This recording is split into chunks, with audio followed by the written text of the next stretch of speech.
Hello everyone, my name is Putty and welcome back for another episode of, obviously Lucha Libre is excellent, por la noche enfrentamiento. It has been a very, very long time since I've recorded. It's been a couple, maybe even a week or two. I've just had some time off. I recorded a lot of episodes. I took a decent chunk of a backlog there, took a bit of a break, took some time off, to kind of re-clear my head. I think this series, I try to tell stories, hopefully it works for you guys, and, because of that, often you can get kind of into your own shit too much with this kind of stuff, so I thought it'd be good to kind of step back and clear my head a little. Okay.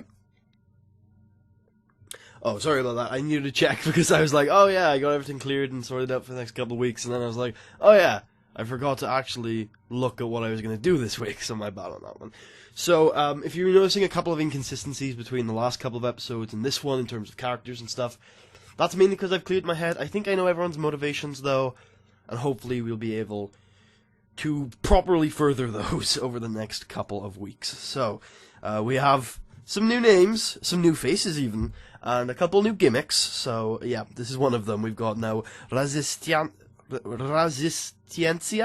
Espada Roja. And got everyone in a good mood when he set up a pancake station. Holy shit, well done, Roja. Alright, so yeah, we have a couple of new faces and a couple of new things, so don't freak out if you see something that you're not familiar with. Going in a bit of a new direction. So, this episode is going to be kind of split. This episode of Por la Noche. Oh, I'm using the wrong skin. Yeah, this one works, it's pink. So, this episode of Por la Noche is going to be split into two little fragments, the one of which is going to be smaller. So a couple of the angles are going to take place at a different time to the action. So all of these matches are kind of disjointed from some of the story. So anything you see that is normal OLLIE service happens in the present day. Some of the vignettes will happen back in the immediate aftermath following the last TV special. And there's a reason why. Now, in the last TV special, something pretty big happened. And for the most part, that's not really affecting the action that's going on in OLLIE. That will be explained later. But, yeah, nothing crazy. Like, there's not been this giant invasion of OLLIE. There is a little invasion, but not a giant one. So, let's get cracking. The first thing I want to do is the big angle. This is the only angle that will be separate from the action, like I was talking about. But it is a big one. So it is basically Mr. Lucha 3 and Finalizando, who is probably going to be based on acting, and you're not going to be talking at all, so we'll just do that. So what's happening here, and I'm tempted to go a little long on it, but I'll go 6 for now. What's happening here is, and I'll type it in. Do I type it in on the series? I think I do. So, Finalizando realizes he has made a mistake. So what has happened here is Finalizando is looking upon this giant undead army that has been risen in the last episode, and he's realizing that Mr. Lucha 3 probably wasn't the biggest threat here, and that clearly the powers of the Dragon God of Life, Vida, have been used for not the best of purposes, and all of these giant undeads being created are kind of a manifestation of the shadow energy that he was trying to stop in the first place. Cue chance of you fucked up. Yeah, Finalizando's like, what the fuck has happened here? And he sees in the, like, it's a pretty long segment of just Finalizando not terrified, but shocked and horrified at what has happened, and realizing that his corruption of Mr. Lucha is probably a mistake for his aims. And, Mr. Lucha is, you can see Mr. Lucha 3, standing there looking upon this army in, not so much shock, but like, just looking and in a little frozen with awe at what is going on. Finalizando looks at Mr. Lucha, and the vignette kind of fades after that. We don't get to see what they say to each other. Maybe there will be more on this next week. And then the rest of the episode takes place in normal OLLIE fashion. So, yeah, we have a match tonight. What's that? Yep, a match tonight. Okay, so we have Resistance Estrella, who is a debutante, teaming with Resistencia,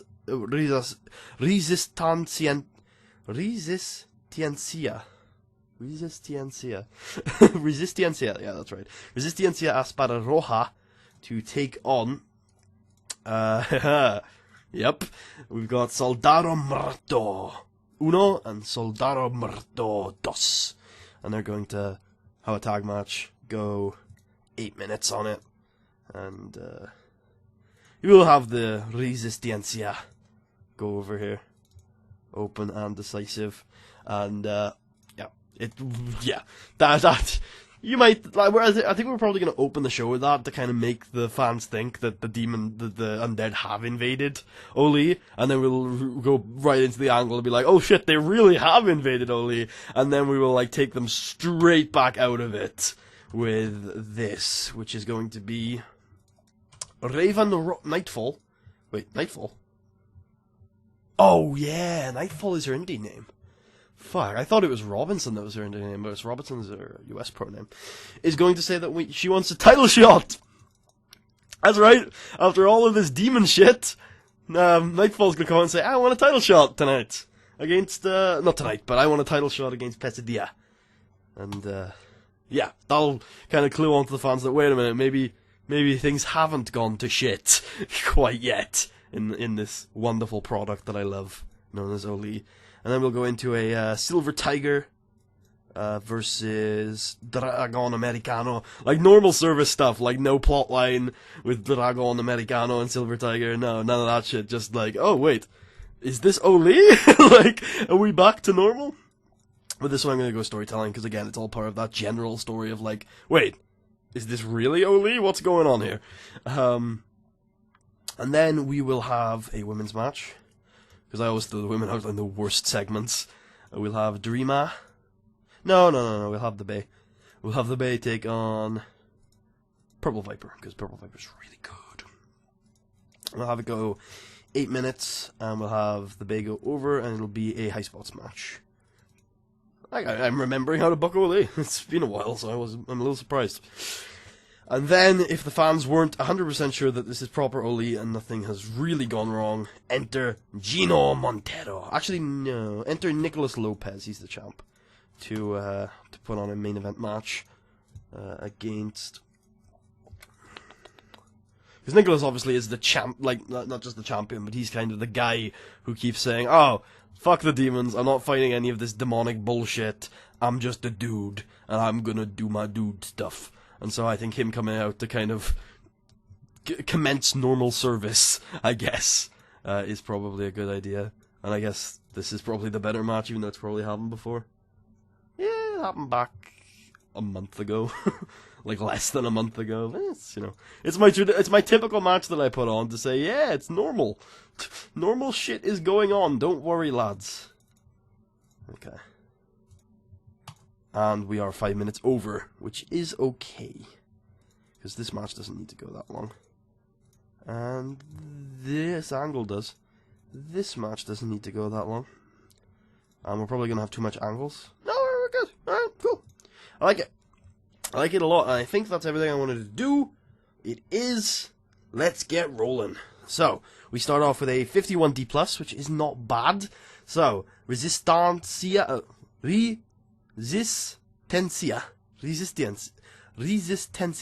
I'm never gonna get that right. Estrella debuts his old school face gimmick, gets a great.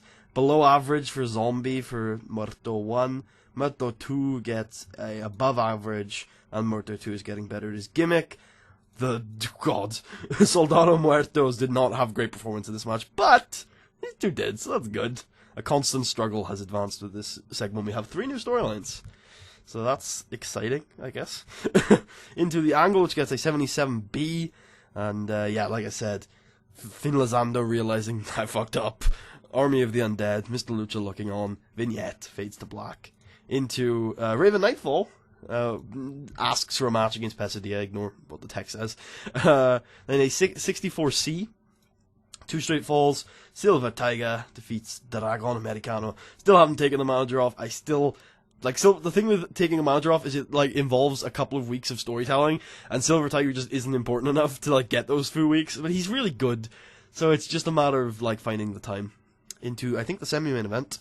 Gets a 64C. Aguilera, or Agula.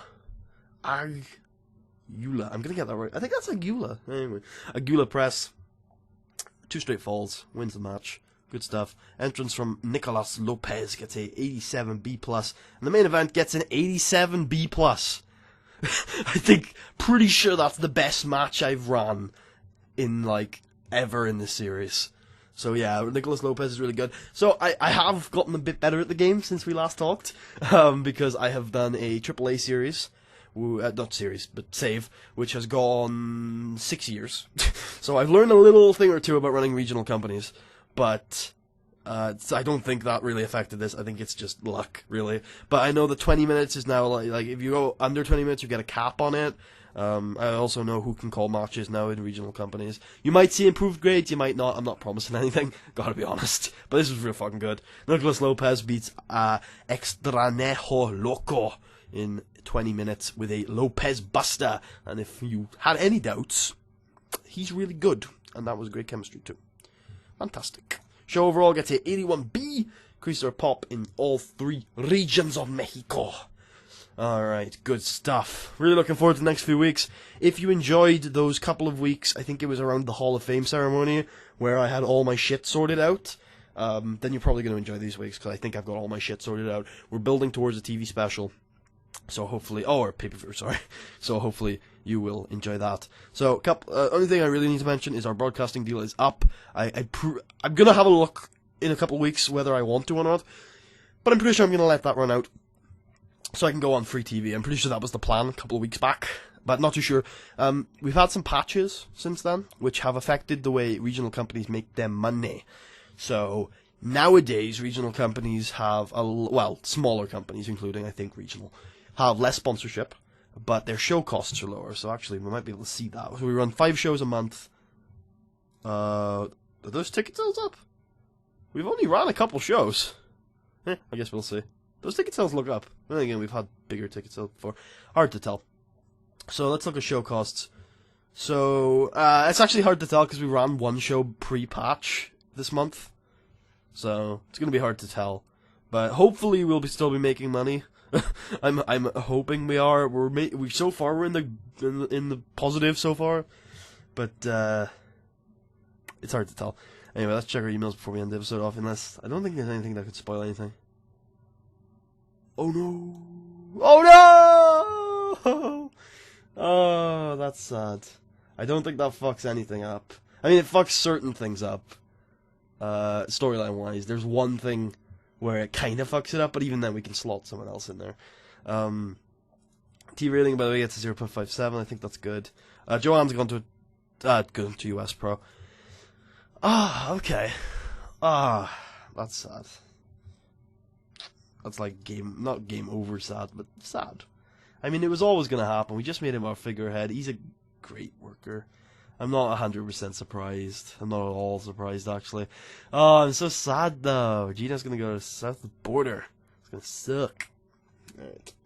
I gotta think. So the figurehead's going to leave, which is unfortunate. It's not got any penalties for him leaving. But obviously it would have been nice to have him in place in a year's time. But it's probably wishful thinking. And we're losing one of our better workers. But that's, I mean, on the bright side, the SWF south of the border have a bigger roster now with Gino on it. So hopefully they'll be less inclined to steal some of our lower hanging fruit. We still have a ton of great workers though. And this series has never been about the numbers. And Gino hasn't been the biggest of characters, even though I know we all love him, and we're going to miss him. I'm very sorry that I'm having to let him go. But I hope you guys enjoyed this episode. If you did, please leave a thumbs up. Check out the rest of the series, subscribe if you haven't already, and I hope you're going to enjoy the next couple of weeks, because I have them all planned out. I'm hyped up on caffeine, if you can't tell already, and I'm hoping to record all of the episodes tonight, and get to the end of the year. Thank you for watching, and I'll see you guys next time. Adios, amigos.